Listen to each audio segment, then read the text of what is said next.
The toughest kick to execute in football is that last kick inside 50. Some players make you better and tell you where to lead. Others, you just drop your head hoping for the best when they've got the football. So it's a real art to it. You've got to weight the ball, you've got to place it. So here are my best 5 kicks inside 50 that I've seen.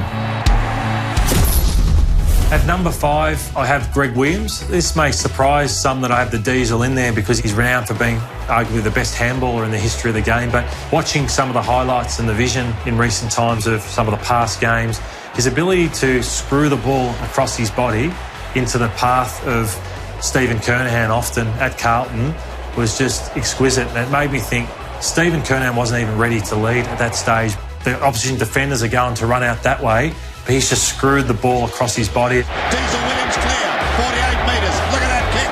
That's a magnificent kick. I don't encourage many guys to kick across their body because you're just asking for trouble, but Greg Williams, he had eyes in the back of his head and actually told a forward where to lead. So that's why he's a player that was a great and made things happen for his team.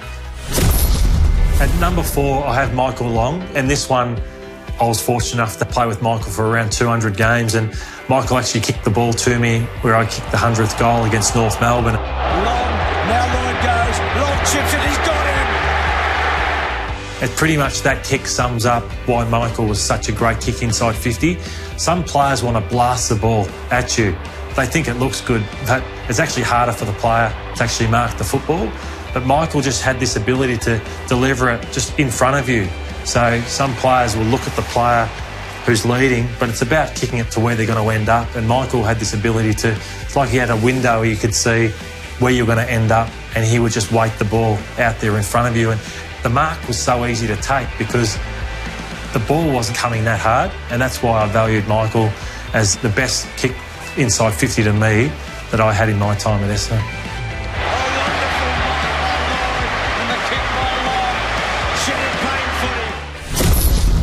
At number 3, I have dancing Dougie Hawkins. Doug was, some will say, the best wingman in the game that they saw, and I think it's because of Doug's skills, the way he could scoop the ball up, one touch, and just whether it was his left or his right foot, just put it in front of his full forward. And often it was in bogs out at Whitten Oval or the Western Oval back in the day where it was windy, blustery.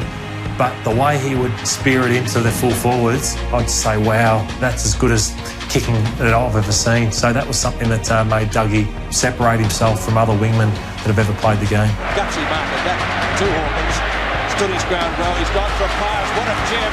Good lead. At number 2, I have Jason Akermanis. Jason was a player that could be rated as the best two-sided player that we've seen. I think whether it's on his left foot or his right foot, Alistair Lynch and Jonathan Brown and Daniel Bradshaw, eyes would have lit up. And I often stood at the other end of the ground and thought he wasn't entitled to do that.